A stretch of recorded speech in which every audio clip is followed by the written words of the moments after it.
Hitchhiking, especially alone, is always risky. But when a young couple with a small child stops by to let them down, it's hard to imagine that this trip will lead to unimaginable hell instead of a destination.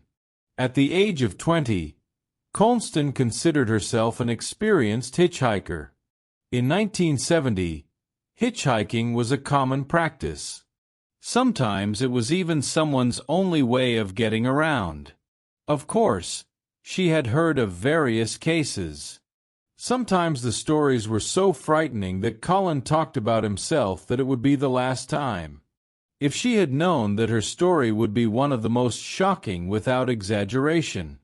Before that, the girl had always been lucky. Her main rule is not to get in the car with the first driver she sees. Colleen traveled mostly with older couples and women. On May 19, 1977, Colleen Stan voted on the road. She wanted to surprise her friend and come to her for her birthday in a neighboring state. Thus, she had to travel from her hometown of Eugene, Oregon, to Red Bluff in Northern California, more than 550 kilometers. She has already refused 2 drivers, carefully choosing whose companion to become. In the third car that stopped, there was a young couple with a small child. They seemed very friendly and said they would be happy to take the girl to Red Bluff. When Colleen got into the car, her fellow travelers introduced themselves. The driver turned out to be 23-year-old Cameron Hooker. Next to him was his 19-year-old wife Janice and their young daughter. On the way, they stopped at a gas station to refuel and use the restroom. Cameron Hooker was born in Alturas, California, in 1953.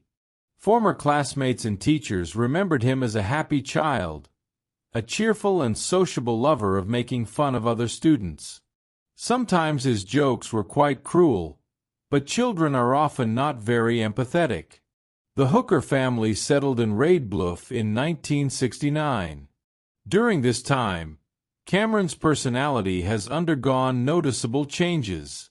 He became withdrawn and avoided social activities. There was nothing surprising about that either. Cameron was far from the first teenager to go through such a phase.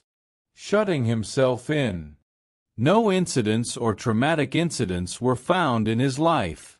When Cameron met his future wife Janice, his attraction to sadism began to manifest itself. Janice was only 15 years old when she met 19-year-old Cameron. The guy seemed so grown up.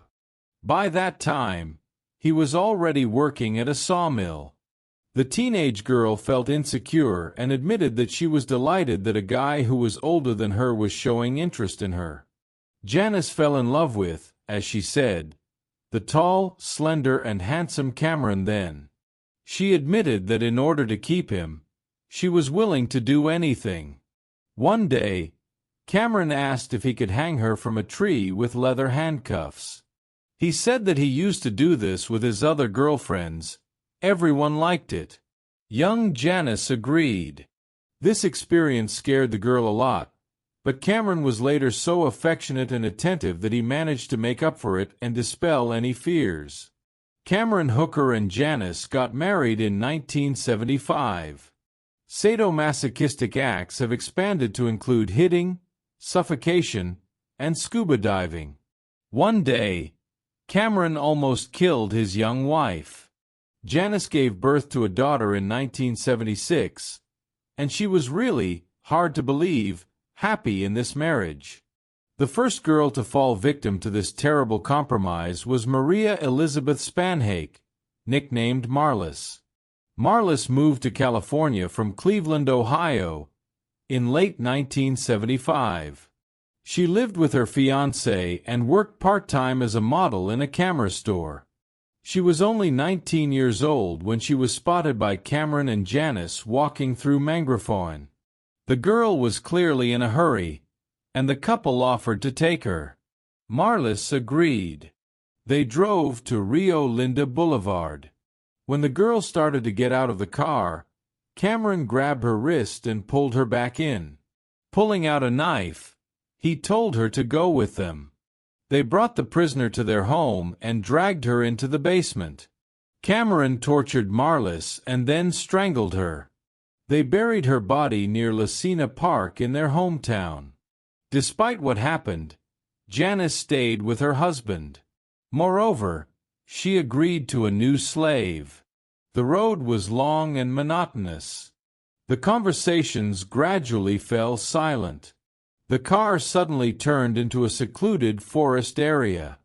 Before Colleen could figure anything out, Cameron sat next to her in the back seat, holding a knife to her throat.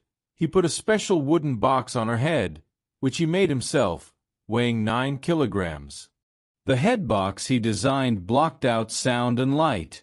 They reached their house at night. Over the next few hours, Colleen was subjected to severe torture. Cameron, obsessed with his loathsome desires, has built a real torture chamber in the basement of his house. By agreement with his wife, he could not rape his victim. Over time, the agreement changed, and Cameron began to include rape in his forms of torture. The next day, after all the bullying, Cameron put the girl in a wooden box resembling a coffin. Sometimes she was in this box for up to 23 hours a day. She only got out of there when Cameron wanted to continue his bullying. Every time the lid of the box was opened, Colleen felt a very strange mixture of feelings. It was hard for her to breathe inside. They hardly gave her any water.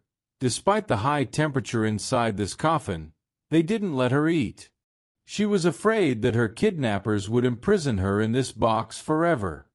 Therefore, when she heard the sounds of the lock opening, she first felt relief, which quickly turned to horror. My knees were shaking, and my blood was pounding in my temples. She didn't know what to expect today. The search for Colleen began only 4 days later, thanks to friends in Eugene. The parents were sure that their daughter was in California, and the friend did not even know that Colin was going to her, as it was a surprise for her. The search was complicated by the long distance at which the girl disappeared. Moreover, there are several routes from Eugene to Red Bluff. Nothing could be established then. At first glance, everything in the Hooker family home looked like an ordinary young family.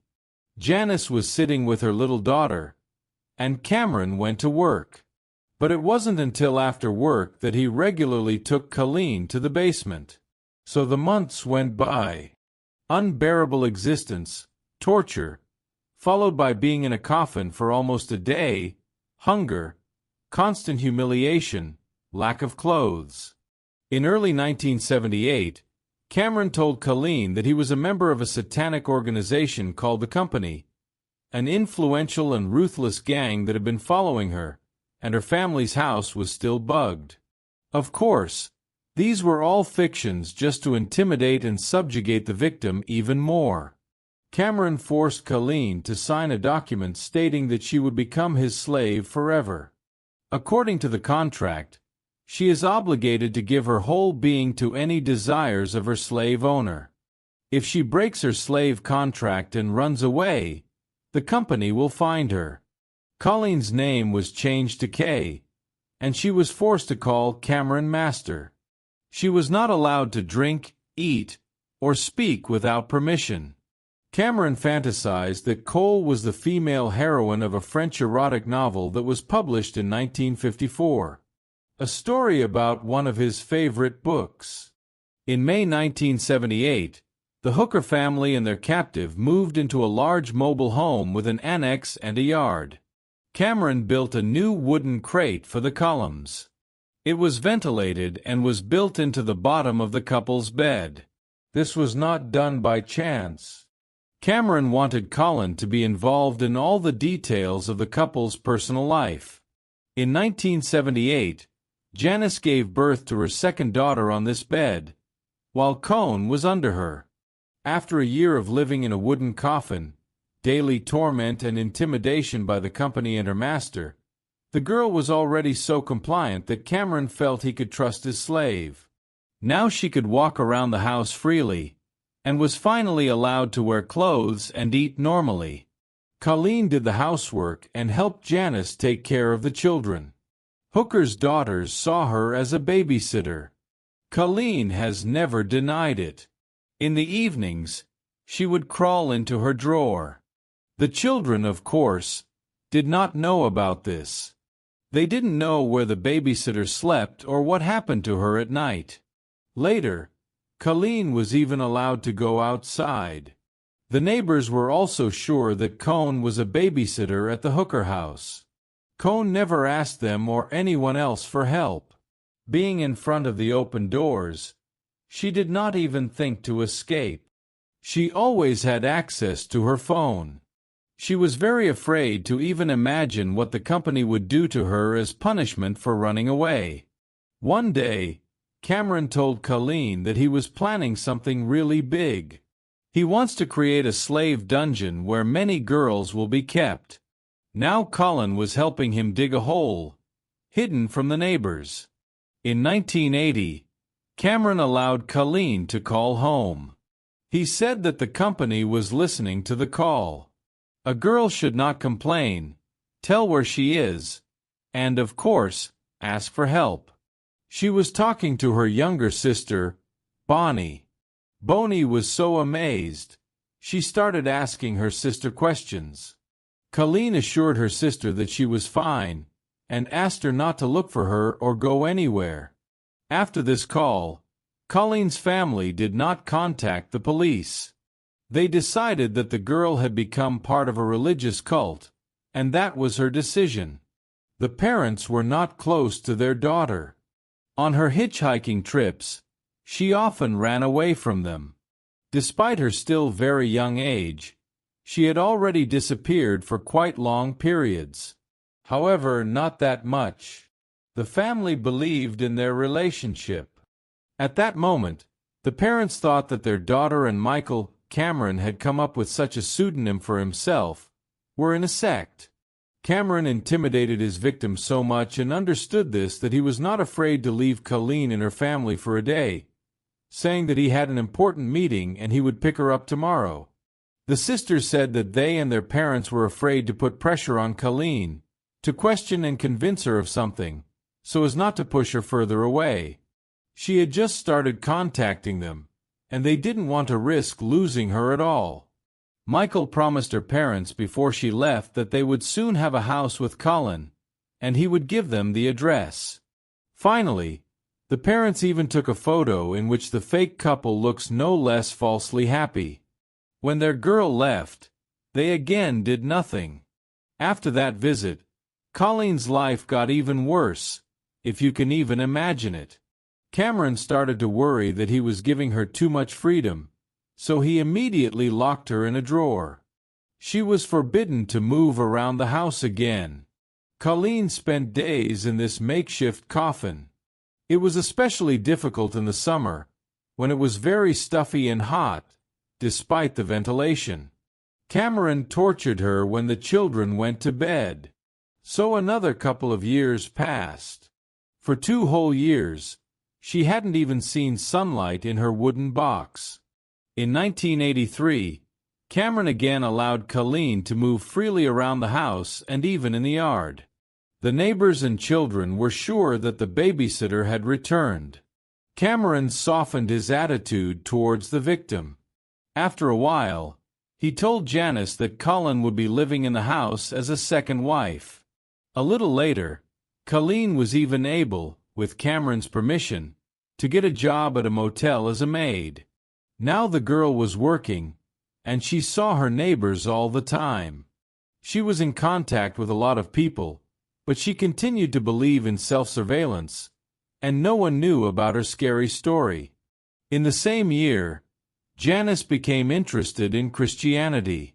She read the Bible and began to pray. She knew Colleen was very pious, and when Cameron was at work, they read the Bible together in their free time. That's how they got closer.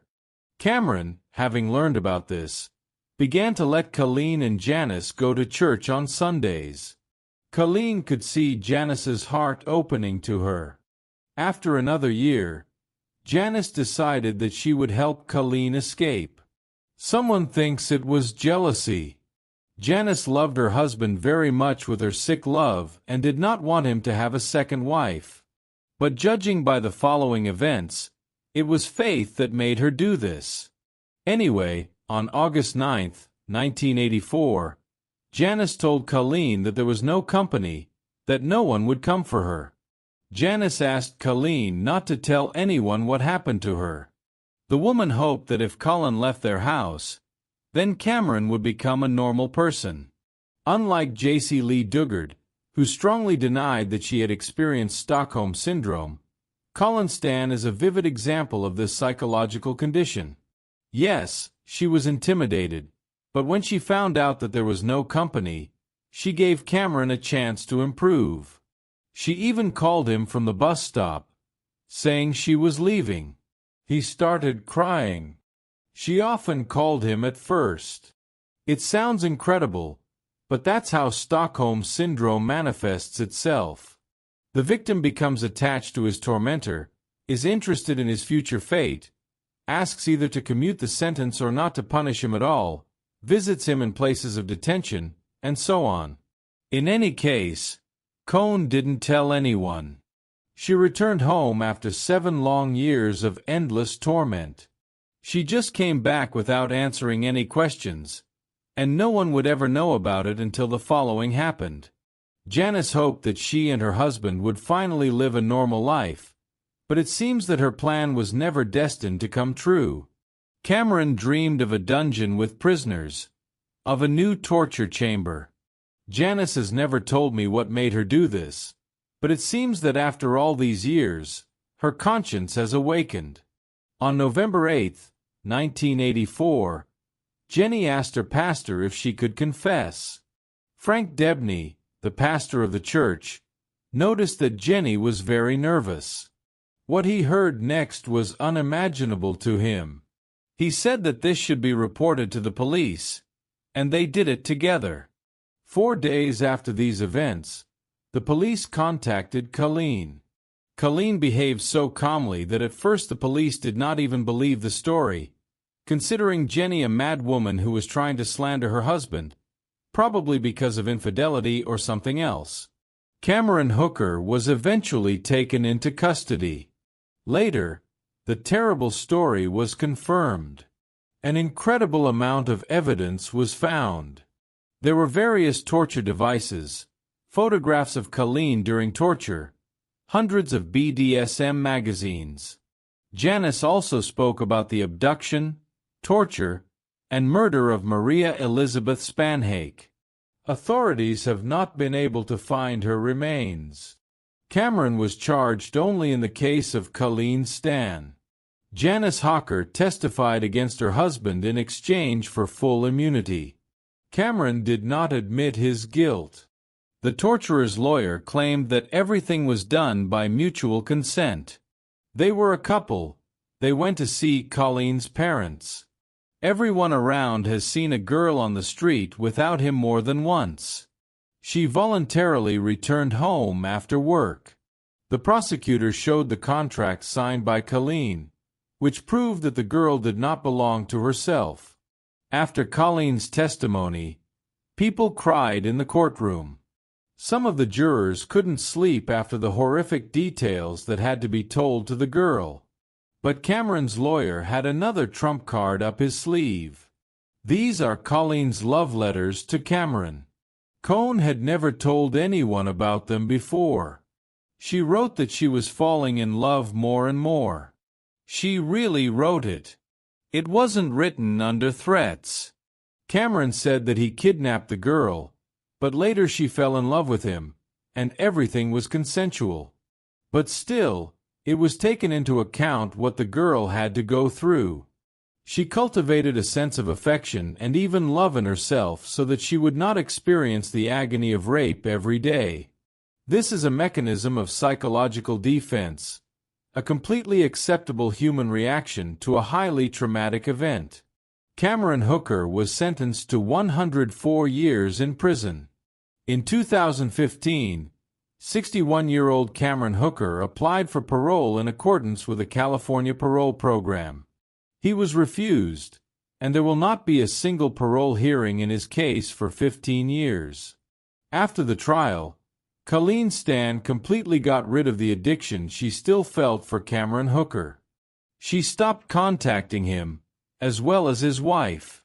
She almost immediately went to study accounting, got a job after graduation, got married and had a daughter. Colleen Stan is married for the 4th time and is raising her grandson, who is about 7 years old. Now she helps women to rehabilitate themselves after such terrible cases that happen to them.